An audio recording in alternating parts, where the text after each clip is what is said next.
Welcome to UGC NET Paper 1 in Tamil. இந்த வீடியோல previous year exam கொஸ்டினை refer பண்ணி அதிலிருந்து கேட்கப்பட்ட கேள்விகளை வச்சு இம்பார்ட்டன்ட் அகாடமிக் பாடிஸ் என்னென்ன இருக்கு, அந்த அகாடமிக் பாடிஸ் என்னென்ன பண்றாங்க, எந்த இயர் எஸ்டாப்ளிஷ் பண்ணாங்க அப்படிங்கிறத இந்த வீடியோல பார்க்கலாம். NCTE, UGC, national testing agency, NCERT இது போன்ற முக்கியமான 4 அகாடமிக் பாடிஸ் பத்தி இந்த வீடியோல பார்க்க போறோம். Now let's get started. National council for teacher education NCTE அப்படின்னு சொல்லுவோம். இந்த அகாடமிக் பாடியை 1995ல கவர்மெண்ட் ஆஃப் இந்தியா வந்து ஸ்டார்ட் பண்ணி வச்சாங்க.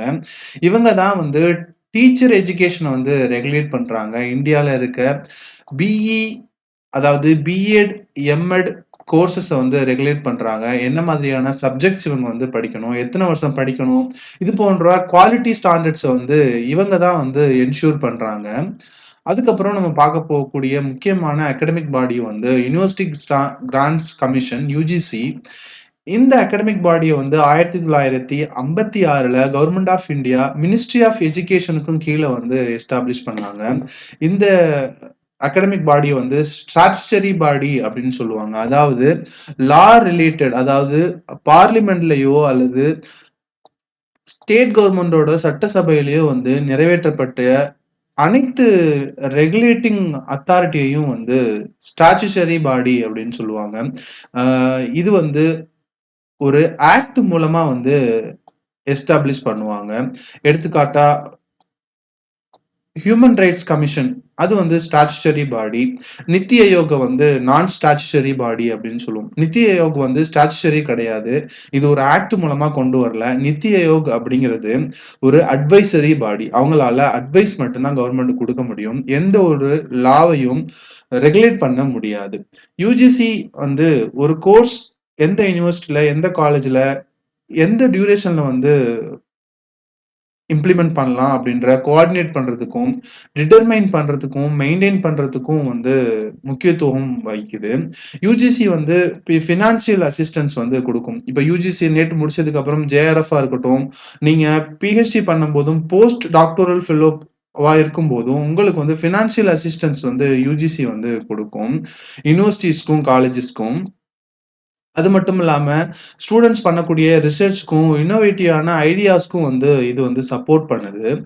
அதுக்கப்புறம் பார்க்கக்கூடிய முக்கியமான அகாடமிக் பாடி வந்து நேஷனல் டெஸ்டிங் ஏஜென்சி. நீங்க எழுதக்கூடிய நெட் எக்ஸாமையும் இவங்க தான் வந்து கண்டக்ட் பண்றாங்க. 2017ல இருந்து இவங்க எக்ஸாம்ஸை வந்து ஆன்லைன்ல வந்து கண்டக்ட் பண்ணிட்டு இருக்காங்க. இது மூலமா எத்தனை பேர் செலக்ட் ஆயிறாங்க, எத்தனை பேர் எக்ஸாம் எழுதுனாங்க, கட் ஆஃப் என்ன, இதே மாதிரியான டிரான்ஸ்பரன்சி மற்றும் எஃபிசியன்சி வந்து இந்த எக்ஸாம்ல வந்து காணப்படும். அதிகபட்சமா இந்த எக்ஸாம்ஸ் வந்து கம்ப்யூட்டர் பேஸ்டா தான் இருக்கும். சில நேரங்கள்ல பென் அண்ட் பேப்பராகவும் இருக்கு. ஃபேர்னஸ் அண்ட் அக்யூரசிக்காக இந்த டெஸ்டிங் ஏஜென்சிக்கு வந்து மினிஸ்ட்ரி ஆஃப் எஜுகேஷனுக்கும் கீழே இந்த அகாடமிக் பாடி வந்து ஒர்க் பண்ணிட்டு இருக்காங்க. கடைசியா national council of educational research and training NCERT. நம்ம NCERT புக் வந்து பார்த்திருப்போம். இந்த NCERT புக்கெல்லாம் எழுதுறது, ப்ரொடியூஸ் பண்றது இந்த அகாடமிக் பாடி தான். இந்த அகாடமிக் பாடி 1961ல மினிஸ்ட்ரி ஆஃப் எஜுகேஷனுக்கும் கீழே வந்து எஸ்டாப்ளிஷ் பண்ணாங்க. இது முக்கியமா ஸ்கூல் எஜுகேஷனுக்கு வந்து கரிக்குலமும், டெக்ஸ்ட் புக்கும், டீச்சிங் மெட்டீரியலும் வந்து ப்ரொடியூஸ் பண்றாங்க. இந்த அகாடமிக் பாடி வந்து ஸ்கூல் எஜுகேஷனோட ஈக்குவாலிட்டிக்கு வந்து ரொம்ப முக்கியத்துவம் வந்து கொடுக்குறாங்க. நேஷனல் கரிக்குலம் ஃப்ரேம் ஒர்க், இந்த ஃப்ரேம் ஒர்க்கை பேஸ் பண்ணி தான் இவங்க வந்து டெக்ஸ்ட் புக்கை வந்து ஃப்ரேம் பண்றாங்க அப்படிங்கிறத நீங்க தெரிஞ்சுக்கணும். முக்கியமா இந்த வீடியோல எக்ஸாம் பேஸ்ட் அப்படின்னா NCTE எப்போ எஸ்டாப்ளிஷ் பண்ணாங்க அப்படிங்கிறத தெரிஞ்சுக்கணும். 1995. யூஜிசியை வந்து எப்போ எஸ்டாப்ளிஷ் பண்ணாங்க 1956. National testing agency 2017.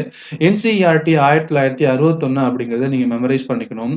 இந்த வீடியோ உங்களுக்கு ரொம்ப யூஸ்ஃபுல்லா இருக்கும் அப்படின்னு நம்புறேன். இதே மாதிரியான previous year exam based factual notes நீங்க தெரிஞ்சுக்கணும் அப்படின்னா make sure you subscribe to this channel. Thank you for வாட்சிங். This is Mohammed signing of.